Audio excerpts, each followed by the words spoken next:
हरे कृष्णा प्रिय भक्तों, आज हम श्रीमद् भगवद गीता के दूसरे अध्याय के 23वें श्लोक का पाठ करने वाले हैं। आइए आज का पाठ प्रारंभ करेंगे भगवान का ध्यान करते हुए। भगवान का ध्यान हम इन मंत्रों के द्वारा करेंगे। ओम श्री परमात्मने नमः। ओम पूर्णमदः पूर्णमिदं पूर्णात् पूर्णमुदच्यते पूर्णस्य पूर्णमादाय पूर्णमेवावशिष्यते। श्रीमद्भगवद्गीता गजाननं भूतगणादिसेवितं कपितजम्बूफलचारुभक्षणम् उमासुतं शोकविनाशकारकं नमामि विघ्नेश्वरपादकपङ्कजं। ध्यानाभ्यासवशीकृतेन मनसा तन्निर्गुणं निष्क्रियं ज्योतिः किञ्चन योगिनो यदि परं पश्यन्ति पश्यन्तु ते। अस्माकं तु तदेव लोचन चमत्काराय भूयाच्चिरं कलिन्दी पुलिनोदरे किमपि यन्निर्लं महो धावति यावन्निरञ्जनमजं पुरुषं जरन्तं संचिन्तयामि निखिलजगत्स्फुरन्तं तावद्बलात् स्फुरति हन्त हृदन्तरे मे गोपस्य कोऽपि शिशुरञ्जपुञ्जमञ्जुः न विद्यां येषां शरणमपि शन्न च गुणाः परित्यक्ता लोकैरपि वृजनयुक्ताः श्रुतिजडाः शरण्यं यं ते अपि प्रसिद्धगुणमाश्रित्य सुजना विमुक्तास्तं वन्दे यदुपतिमहं कृष्णममलजम्। यस्य श्रीकरुणाणवस्य करुणालेशेन बालो ध्रुवः स्वेष्टं प्राप्य समार्धाम समगाद्रङ्कोऽप्यविन्दच्छ्रियम् याता मुक्तिमजामिलाधिपतिताः शैलोऽपि पूज्योऽभवत् तं श्रीमाधवमाश्रित्येष्टदमहं नित्यं शरण्यं भजे। वसुदेवसुतं देवं कंसचारुणमर्दनं देवकी परमानन्दं कृष्णं वन्दे जगद्गुरुं। नारायणं नमस्कृत्य नरं चैव नरोत्तमं देवीं सरस्वतीं व्यासं ततो जयमुदीरयेत्। हरे कृष्ण कृष्ण कृष्ण हरे हरे, हरे राम राम राम हरे हरे।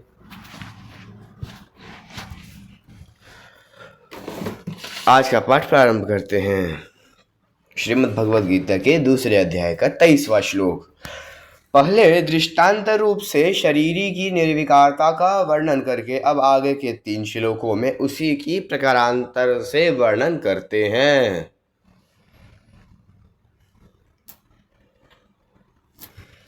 नैनं छिन्दति शास्त्राणि नैनं दहति पावकः न चैनं क्लिन्द्यन्तापो न शोष्यति मारुतः। इस श्लोक का शब्दार्थ शास्त्राणि शस्त्र एनम इस शरीरी को न छिन्दति काट नहीं सकते, पावकः अग्नि एनम इसको न दहति जला नहीं सकती, आपः जल एनम इसको न क्लेद्यन्ति गीला नहीं कर सकता, च और मारुतः वायु इसको न शोष्यति सुखा नहीं सकती। इस श्लोक की व्याख्या। नैनं छिन्दति शास्त्राणि इस शरीरी को शस्त्र नहीं काट सकते, क्योंकि ये प्राकृत शस्त्र वहाँ तक पहुँच ही नहीं सकते। जितने भी शस्त्र हैं वे सभी पृथ्वी तत्व से उत्पन्न हुए तथा पृथ्वी तत्व इस शरीरी में किसी तरह का कोई विकार नहीं पैदा कर सकते। इसका इतना ही नहीं, पृथ्वी तत्व इस शरीरी तक पहुँच ही नहीं सकता, फिर विकृति करने की बला तो दूर ही रही। नैनं दहति पावकः अग्नि इस शरीर को जला नहीं सकती, क्योंकि अग्नि वहाँ तक पहुँच ही नहीं सकती। जब वहाँ तक पहुँच ही नहीं सकती तब उसके द्वारा जलाना कैसे संभव हो सकता है। तात्पर्य है कि अग्नि तत्व इस शरीर को कभी किसी तरह का विकार उत्पन्न कर ही नहीं सकती। न चैनम क्लेन्द्यन्तापः जल इसको गीला नहीं कर सकता, क्योंकि जल वहाँ तक पहुँच ही नहीं सकता है। तात्पर्य है कि जल तत्व इस शरीरी में किसी प्रकार का विकार पैदा नहीं कर सकता। न शोष्यति मारुतः वायु इसको सुखा नहीं सकती, अर्थात वायु में इस शरीरी को सुखाने की सामर्थ्य नहीं है, क्योंकि वायु वहाँ तक पहुँचती ही नहीं। तात्पर्य है कि वायु तत्व इस शरीर में किसी तरह की विकृति पैदा नहीं कर सकता। पृथ्वी जल तेज वायु और आकाश ये 5 महाभूत कहलाते हैं। भगवान ने इनमें से 4 ही महाभूतों की बात की है। ये पृथ्वी, जल, तेज और वायु इस शरीर में किसी तरह की विकृति नहीं कर सकते, परंतु पांचवें महाभूत आकाश की कोई चर्चा ही नहीं की है। इसका कारण यह है कि आकाश में कोई भी क्रिया करने की शक्ति नहीं है। क्रिया विकृति करने की शक्ति तो इन चार महाभूतों में ही है। आकाश तो इन सबको अवकाश मात्र से देता है। पृथ्वी, जल, तेज और वायु ये चारों तत्व आकाश से ही उत्पन्न होते हैं, पर वे अपने कारणभूत आकाश में भी किसी तरह का विकार पैदा नहीं कर सकते। अर्थात पृथ्वी आकाश का छेदन नहीं कर सकती, जल गीला नहीं कर सकता, अग्नि जला नहीं सकती, वायु सुखा नहीं सकती।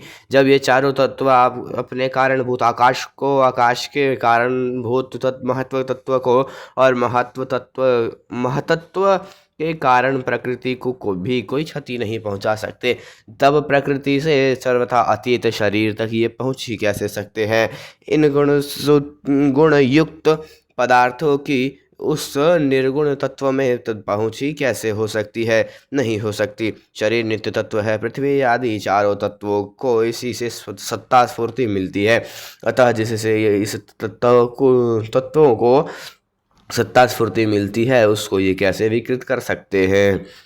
यह शरीर ही सर्वव्यापक है और पृथ्वी आदि चारों तत्व व्याप है, अर्थात शरीर ही के अंतर्गत हैं। अतः व्याप्य वस्तु व्यापक को कैसे नुकसान पहुंचा सकती है? उसको नुकसान पहुंचाना संभव ही नहीं है। यहाँ युद्ध का प्रसंग है, ये सब संबंधी मर जाएंगे, इस बात को लेकर अर्जुन शोक कर रहे हैं। अतः भगवान कहते हैं कि ये कैसे मर जाएंगे, क्योंकि वहाँ तक अस्त्र शस्त्र की क्रिया पहुँचती ही नहीं, अर्थात शस्त्र के द्वारा इनके शरीर कट जाने पर भी शरीर ही नहीं करता।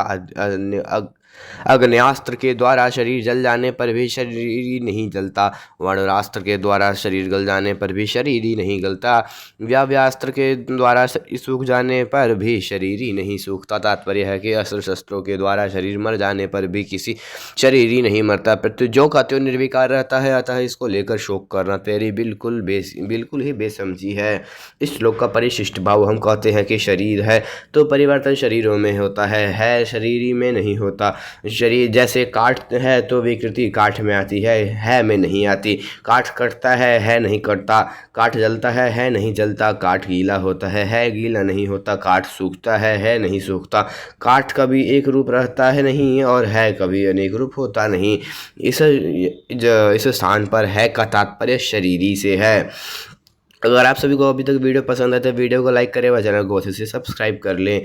अगला श्लोक, अच्छेद्योऽयमदाह्यो अयम क्लेद्यो अशोष्य एव च नित्यः सर्वगतः स्थाणुरचलोऽयं सनातनः। हरे कृष्ण। अगर आप सभी को वीडियो पसंद आए तो वीडियो को लाइक करें व चैनल को अच्छे से सब्सक्राइब कर ले। अगर आपने पिछले श्लोक नहीं देखे तो डिस्क्रिप्शन बॉक्स में उनका लिंक है, वहाँ से आप देख सकते हैं। हरे कृष्ण, हरि बोल।